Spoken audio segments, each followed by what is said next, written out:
I was talking to someone yesterday and told them that I'd be talking about outsourcing global cyber norms. And they said, really? So what do garden gnomes have to do with cyber? And at that point I thought, damn, that would have been a really good topic to talk about. But as it is, we're stuck with talking about norms. So can I just check who's here to kind of look at a very academic, very in-depth, hard-hitting talk? Brilliant, because that means I don't really have to disappoint anyone. So I'm not saying that it'll all be unicorns and rainbows, but at least part of the next 45 minutes will be about setting out a slightly utopian vision for the future. And I know there's a certain bit of irony in asking a room full of InfoSec professionals to do this, but I would very much like you to kind of dispense with the cynicism and the skepticism for the next 45 minutes, keep an open mind, and embrace a level of radical creativity, I think, let's call it. If you're still with me, awesome.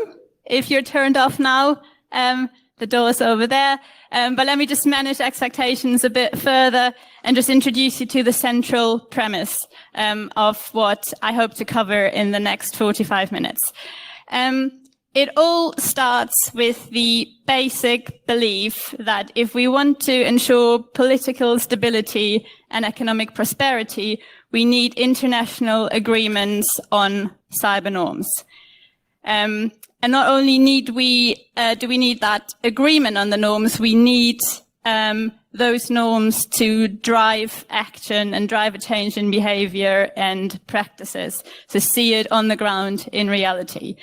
The premise is that states, through their international institutions and international fora, will not be able to deliver that for a variety of reasons, but that corporate action and the corporate world are an appropriate alternative to be driving that forward. So what we'll see, or what we want to see, is really a turning round of that traditional model of how norms are developed and rules are made. So traditionally, you have governments deciding on certain norms and setting up rules and requirements and regulations that corporates have to comply with, sort of top-down model.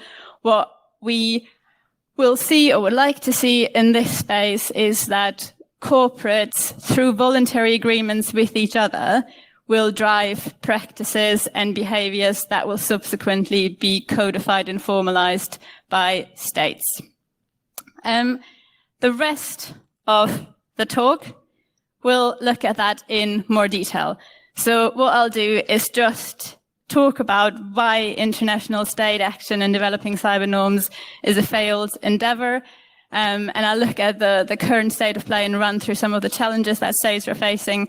I'll then explain why corporate action is the way forward, primarily by looking at two examples, the Cybersecurity Tech Accord and the Charter of Trust.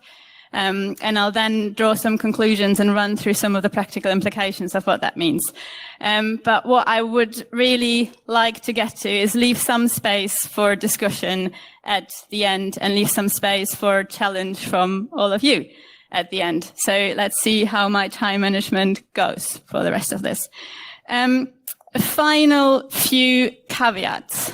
I started looking at this. I became really intrigued by this whole discussion about international cyber norms, how they get derived at, but pretty soon realized that it's pretty mind-bending and pretty mind-boggling to make sense of it all. So I have taken some mental shortcuts, primarily to keep my head from exploding.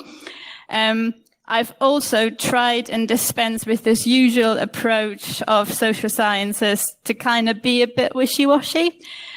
So I've done or made a few more simplifications and absolute statements to kind of keep it interesting.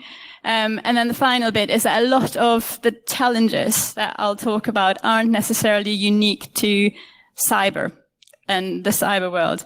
They are challenges that agreement internationally faces in other areas as well. But the beauty or the uniqueness of cyber is that there is pretty widespread agreement that something needs to be done at a global level.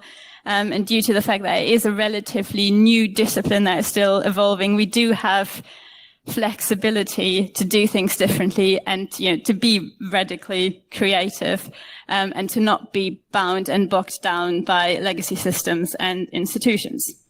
And with that, we are ready to go. So, brief spoiler alert at the very start. The assumption is that international state action fails because there is a lack of mutual trust between actors and because enforcement mechanisms aren't effective at an international level. Therefore, any norms that can actually be agreed cannot be turned into effective action. But let's take a look at what all these norms and cyber norms are actually about.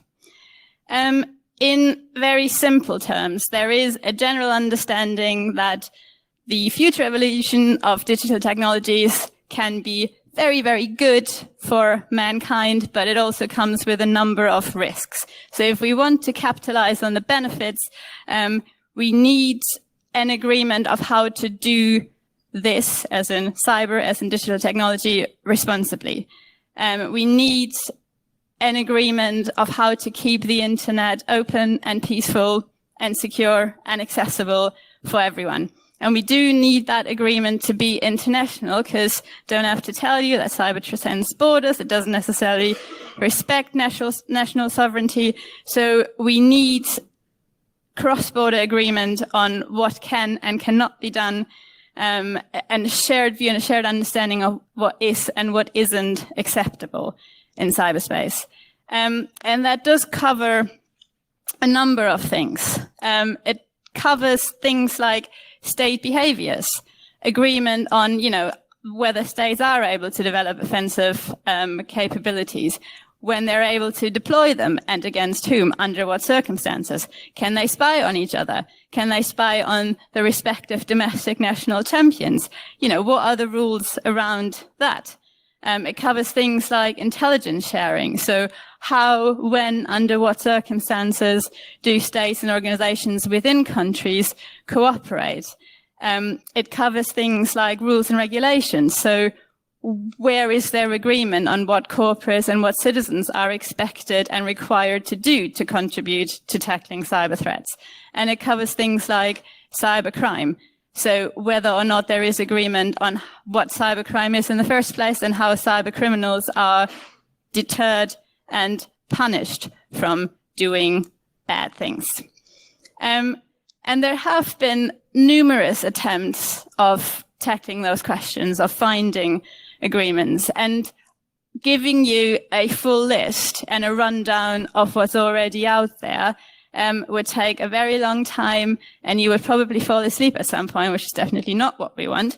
But there are, take my word for it, there's lots of international, supranational, regional, bilateral agreements to tackle that. And just to give you a brief illustration of that, I've stolen a chart from NATO.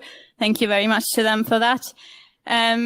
They call it let me just check the notes, the Venn diagram of international organizations working together for peace and security. Sounds pretty good.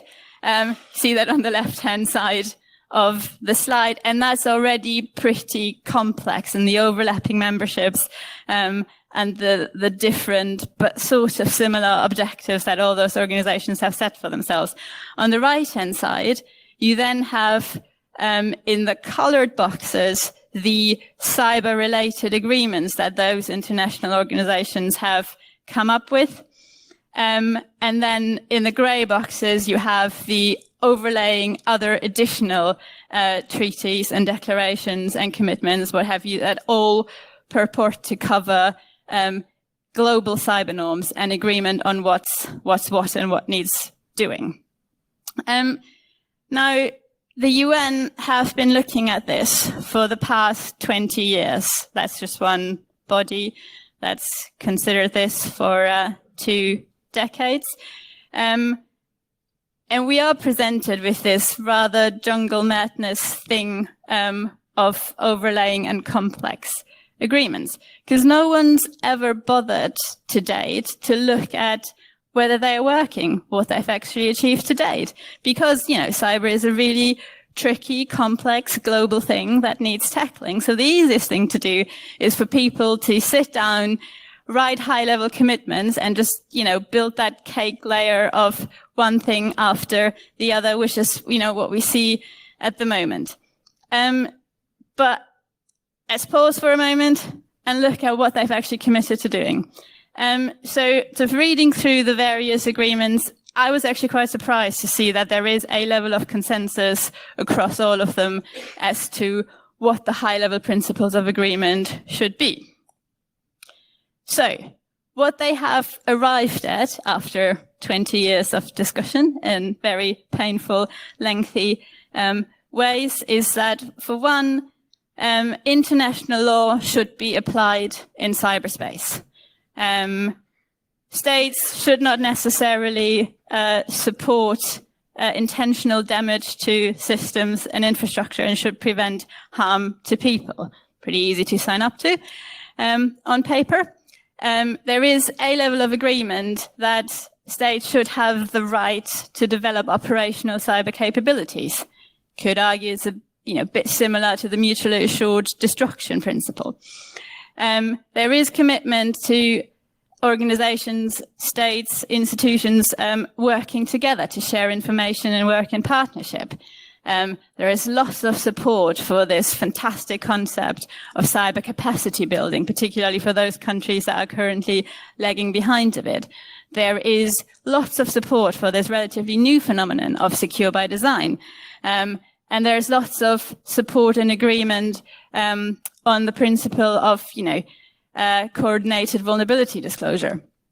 And you sort of think, well, that's pretty good. There's consensus. Happy days. What's the problem? The problem is that a lot of these principles are just that. They're principles. They are very high level, and there aren't really any detailed implementation plans of how those principles are applied and implemented and turned into concrete action on the ground. And I was sort of trying to find a good analogy and kind of come up with this, so bear with me. It's a bit like sitting down with a group of friends and you go, we're all a bit hungry. Should we go for dinner? And people go, yeah, awesome, brilliant idea, let's do that. And you go, cool, consensus. Should we go now? And someone will go, what do you mean? It's 12:30. Surely dinner isn't until 7. And someone else will go, no, that's tea. Dinner is at lunchtime. And, the interpretation or the lack of agreement on what the interpretation of what you've actually just agreed to is a good example. And that's before you even start going into the whole, okay, let's have dinner. I want pizza. I want Thai. I'm vegan. I don't really eat fish. And also going over there is way too far to walk. So, that really brings us to the core of the challenges that are being faced. So I would argue that for cyber norms to be agreed and then subsequently turned into concrete action, there are 2 success factors that need to be fulfilled. One is, can states find international agreement on what those norms should actually be? And the answer to that question is a bit ish. There is high-level agreement on what's what, but that only really holds up so long as you don't look under the bonnet in a lot of detail. We do know that things like the 2017 UN group of governmental experts failed to reach consensus on what the norm should be. We know that the process is starting up again, except it's not a single process, but it's 2 processes running concurrently, one proposed by Russia, one proposed by the US, because they aren't even able to agree at UN level how they should structure their discussion about what the norm should be, never mind the outcome of the actual discussions. That's that. The second question is whether where there is agreement on norms, that can be turned into reality, can be turned into action on the ground. And I'd argue that the answer to that is not really at the moment, because that depends on two factors. One is either a shared willingness of states to agree what to do in their implementation plans that ultimately depends on mutual trust between them, which is a sort of, we all agree this is the right thing to do, let's just get on with it. Or it depends on effective enforcement mechanisms, which is the sort of, let's all just do it because we really don't like the consequences of what will happen if we don't. Geopolitics, instances of technological protectionism really hamper that mutual trust element. So states have very diverse and very diverging interests in cyberspace, and that really does make it very difficult for them to develop that shared willingness and that shared basis of trust. So they might agree on the high-level principle of, say, vulnerability disclosure until they realize that they can actually use some of these against each other, or until they realize that not disclosing something might, make a neighbor ever so slightly more vulnerable to attack than themselves. They might agree on the high-level principle of international cooperation and sharing information until they sit around the table and there's a bit of the, I show you mine if you show me yours, and no one really agrees. Enforcement mechanisms in international relations and international law are notoriously tricky because there is no single law enforcement power, no single judiciary to take on that role of enforcement, which means that it ultimately depends on states' receptiveness to the alternative enforcement mechanisms, so sanctions, international condemnation, any other diplomatic tools. And that doesn't really work when you have countries like China and Russia who, quite frankly speaking, don't give a shit. So neither of those two ways of having clear actions derived from norms are really working where nation states in their international channels are in the driving seat. So in turn, let's look why cross-border corporate action offers a way forward. The main rationale there is that corporates are driven by very different incentives, and that those incentives work to encourage them to use their power and their capabilities to actually do things rather than just talk about them. And I know at this point you're going, really, corporates? Well, we can't even get them to do patching properly, let alone develop international cyber norms and action implementation plans. But there are three different motivations for corporates to do this that kind of come together in that space. One is pure self-interest, commercial interest above anything else. And that's to do with the fact that a lot of the technologies and systems that are persistently under cyber attack are owned and operated and want to be sold by the private sector. So securing them and making them more secure is good for the bottom line. Because, damage is costly, and damaged consumer trust means people won't buy stuff. So we really get to a point where a more secure cyberspace offers a better operating environment for corporates. And corporates also often operate across borders, which means having 15 different regulatory regimes to comply with is pretty costly. So having a harmonized approach, which means they can do one thing and that's globally applicable, is a lot cheaper. So agreement on what a more secure cyberspace entails in practice is also a cheaper operating environment.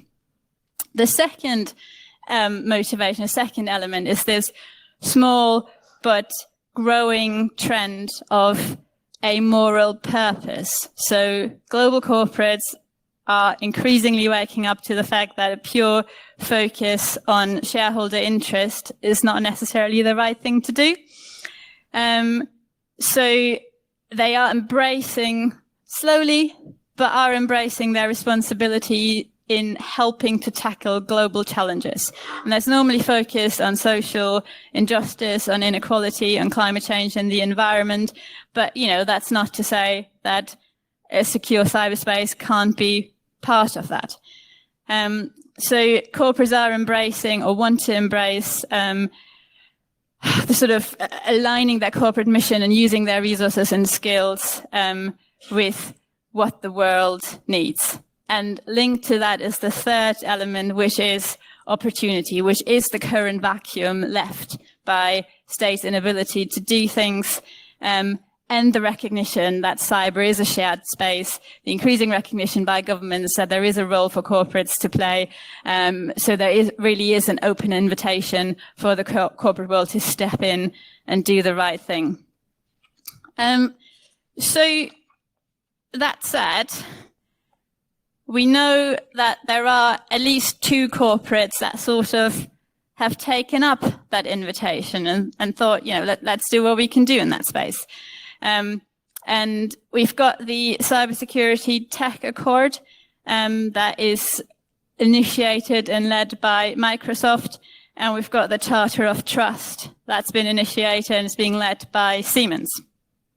And what I've done is looked at the how, the why, the what of those initiatives. And they were both announced in the early months of 2018. So they've been in operation for just a little over a year. The corporates that are leading them are, global conglomerates, arguably with a clear interest in the technology space, in the future evolution of digital technology. They both used pretty well-known security fora to announce what they were doing, sort of increasing the visibility and the reach of their action, and yes, wanting a bit of kudos for what they were up to. But they both very keenly emphasize the broader industry involvement in what they're trying to do. So, you've got standalone logos, you've got standalone websites, you've got standalone documentation. So very keen that these are initiatives in their own right. They both have a level of public accountability to an extent, in that they publish publicly available reports readable by anyone to demonstrate what they've been up to, what they have achieved, what outcomes they have delivered. And they both follow this model of having high-level values or high-level principles that the signatories commit to. But then contrary, perhaps, to what's happening on the international state level, there is ongoing dialogue and meetings and action plans and agreements that try and take those principles and turn them into action. And so far, they have delivered outcomes, and that the Tech Accord have committed their signatories to publish vulnerability disclosure policies by the end of the year, and the Charter of Trust have developed a set of 17 supply chain security requirements that all the signatories have committed to forcing on their, requiring their supply chain to adhere to. So there are tangible outcomes that those initiatives have delivered to date. The difference between the Tech Accord and the Charter of Trust is predominantly in their rationale for being and the ultimate end state that they're working towards. So the Tech Accord rather, on the face of it, aims to create a secure online environment because all the signatories recognize that they have a responsibility to make that happen. So very much plays into the altruistic, the moral purpose, motivation that I talked about previously. The Charter of Trust, on the other hand, focuses on creating the right conditions for broader adoption of digital technologies. That's predominantly a commercially driven rationale, which plays into the self-interest motivation. The Tech Accord, in their principles and their actions, are focused on what the signatories themselves as corporates can do, and they position themselves very clearly vis-à-vis governments and sort of saying, we as corporates will not support offensive operations led by states. And they have remained an exclusively corporate forum. The Charter of Trust, while initially focused on the corporate measures that they can do, have as their ultimate aim the achievement of binding rules and regulations set by states, which also explains why their membership structure is slightly different in that they have this associate membership model, which allows them to work very closely with state and regulatory authorities. So what we can see is that, you know, we have similar approaches across those corporate initiatives, but they do offer slightly different models, slightly different ways of going about things. On the whole, though, what we see is that corporates and corporate initiatives arguably are better at doing things that states struggle to do. So their endeavor or their motivation to tackle security risks of digital technology offers a shared driver. The fact that their collaboration, their ability to agree is completely voluntary. No one's forcing them. So they've come together with a shared purpose, which provides pretty fertile ground for outcome-driven discussion and outcome-driven objectives. Because at the end of the day, you know, they're all busy people, so they don't really like wasting time in talking shops without anything coming out of this. And they have shown that they can deliver outcomes in a relatively short time frame. So we think that the UN process that's currently starting is taking between 2 and 3 years to just arrive at a high-level declaration. They've come up with action plans in just a little over a year. So the timeframes are a lot quicker. But don't want to stand here and, you know, hail the corporates. There are risks and shortcomings still. One of them is that while the signatories to both initiatives are globally active and globally operating, they are still pretty Western dominated. Microsoft is a US company, Siemens is a German company, European footprint, European heritage. You don't see many Russian or Chinese companies. So in that sense, it's not really that massive step up from what states are able to do in terms of in their regional groupings with like-minded people, they're able to arrive at conclusions and arrive at agreement much more quickly. But I would say that market drivers and market dependencies make it easier for those global corporates to attack or tackle those regional dominance issues in an easier way than it is for geopolitical entrenchments to be overcome by national governments. Discuss. And then the second shortcoming, the second limitation is that of democratic legitimacy. So at no point, I think, do we want to get to a situation where unelected, effectively unaccountable corporates are writing rules that everyone else has to agree with. And in fairness, the initiatives themselves recognize that in their working with governments, in their trying to sit together and work out where governments need to step in to do certain things. And that will ultimately also be required because there is a subset of cyber norms aspects that corporates can tackle.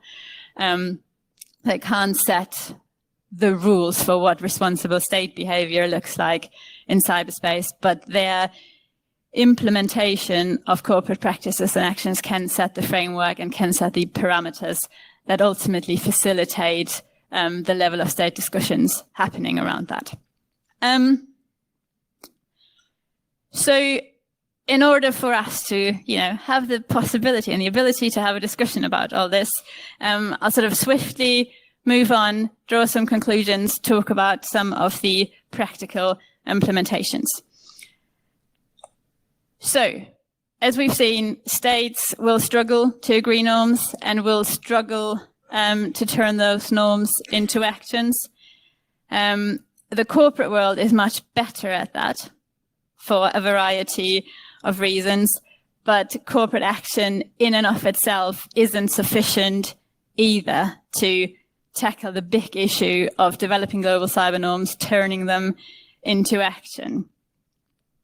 So what we need really is a model of true collaboration between states and governments and the private sector and the corporate world. What does that mean practically? What we need to make this true collaborative model work is a rethink of the traditional roles and responsibilities. And I'll just pick up this theme of radical creativity that I talked about at the start. There are three groups of actors, or three groups of stakeholders that in a way need to have a good hard look at themselves and do things differently. And that's governments themselves, that's corporate actors, and that's you and me and people like us. So what governments really need to do is to accept the private sector and accept the corporate world as a true collaborative partner, not an adversary, not exclusively regulated entities, but they need to create institutional mechanisms to give corporate actors a seat at the table as those discussions are being had. How they do that can vary. So there is an option for governments to create a legal duty to force the corporate world to embrace their moral purpose and embrace their moral obligations. There is a way of incentivizing that, in other ways of rewarding corporations to do that voluntarily, either through tax breaks or investment support or grace periods for compliance or something. There is an argument to be made that in regular instances, states and governments should look at where corporate practice has got to and almost do a gap analysis and see where corporate action is ahead of where the norms discussion are at. And there might even be a political commitment to then sit down and codify and formalize what's already out there in terms of the norms development. There could be a mechanism of having, formal memorandum of understanding or partnership frameworks, but it's all sort of predisposed on the fact that corporates have a legitimate and accepted place at the table. In turn, the corporate world needs to show that they are actually deserving of that role. And that means embracing their moral responsibility. That means committing the resources to act in that space. That means overcoming competitive pressures, overcoming market rivalry, and really sitting down and finding that common ground and those shared drivers to commit. As for all of us, we really need to use the power that we hold to hold the actors to account. So if you look at the corporate world, we are highly skilled, highly desirable employees, and we are customers with significant purchasing power. So we really need to be adding to the motivation for corporate actors to play in that field, to do the right thing. And we need to be there to continuously hold them to account, to act as checks and balances, to ensure that what corporates commit to doing remains in the global interest, in the interest of the global community. So, I did say it's not all unicorns and rainbows, but there is a certain degree of utopianism in this discussion in those arguments. But I do genuinely believe that a rethink of roles and responsibilities is needed, because, we've had 20 years of doing and trying to do the same thing over and over and over again. And it's not really delivered the outcomes that we're looking for. We have to accept that the cyberspace is a complex ecosystem of different actors that have different strengths and weaknesses. And the way in which they currently fulfill their roles doesn't really work to maximum effect in terms of using the strength and capabilities and mitigating the weaknesses and shortcomings. So if you agree that madness is defined as doing the same thing and expecting different outcomes, perhaps trying to do things differently with a view to expecting different outcomes is the same thing to do at this point. And with that, I will close and really hand things over to you. Thank you very much.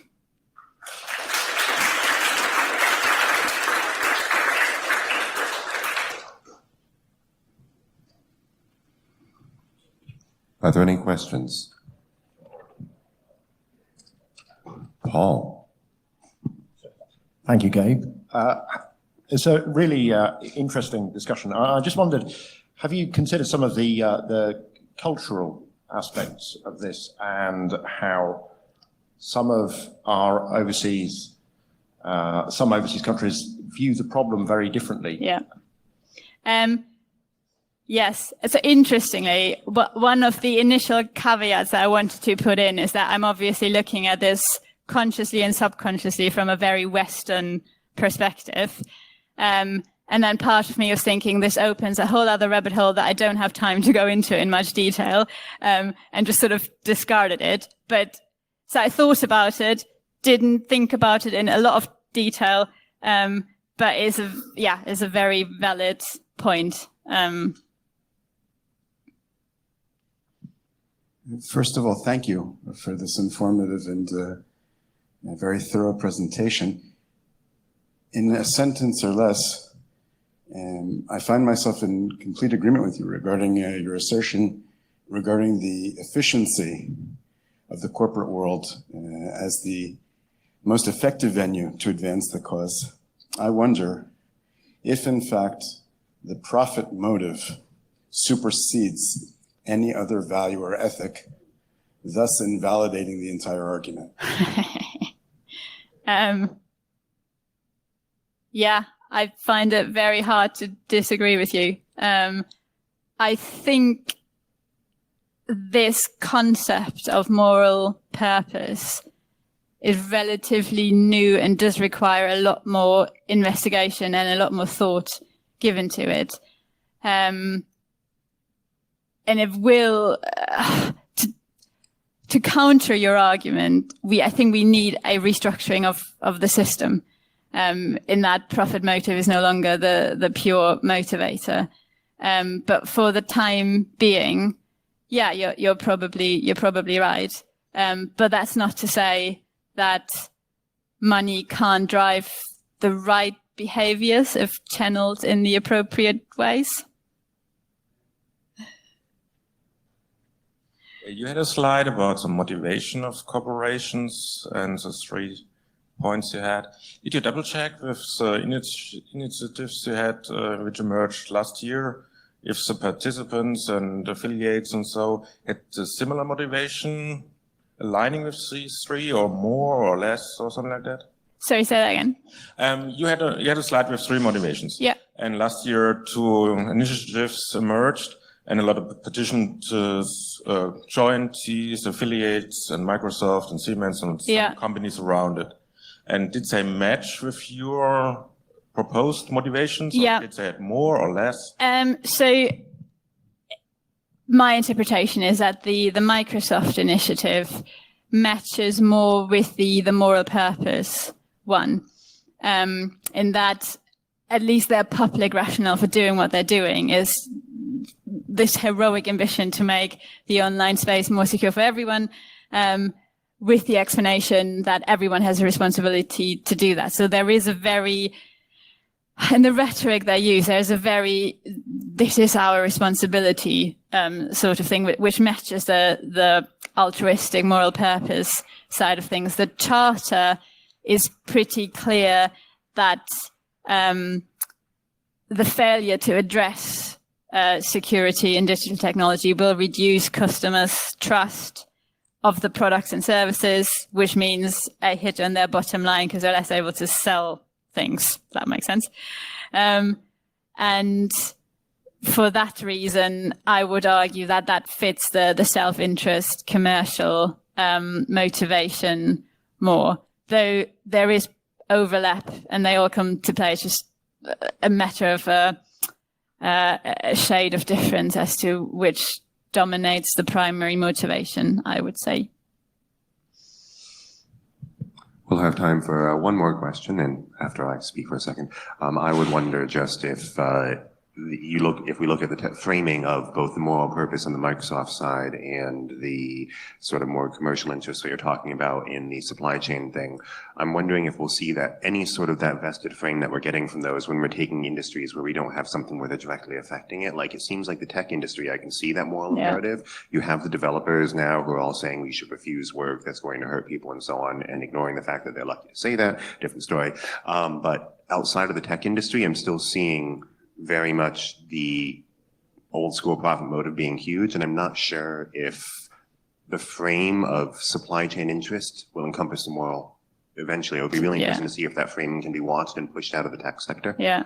I don't know of anyone looking at that yet, but yeah, no, again, it's a really interesting question, and it is probably another shortcoming of that argument, that it is the tech industry or the industry with interests in technology that are the primary drivers behind that. I was talking to someone last night who worked in a completely different sector, and they basically said, we're never going to cooperate across competitors. It's just not going to happen. Give it 10 years, if everything becomes technology, maybe there is a difference again in argument, but... So the question is, you said in the beginning of this, you're throwing out the social science views to take a little bit more of an ambitious approach. Are you aware of anyone doing that type of review of a program like the tech sector, or the framing that leads to the moral imperative at a social science or research level? I'm not, but that's not to say it isn't happening, because I'm not really embedded in academia, so it might well be that things are happening. If anyone's aware of anything, please let me know, because I am quite fascinated by this whole discussion. Are there any more questions? Right. Thank you very much, everyone. Thank you, Kat.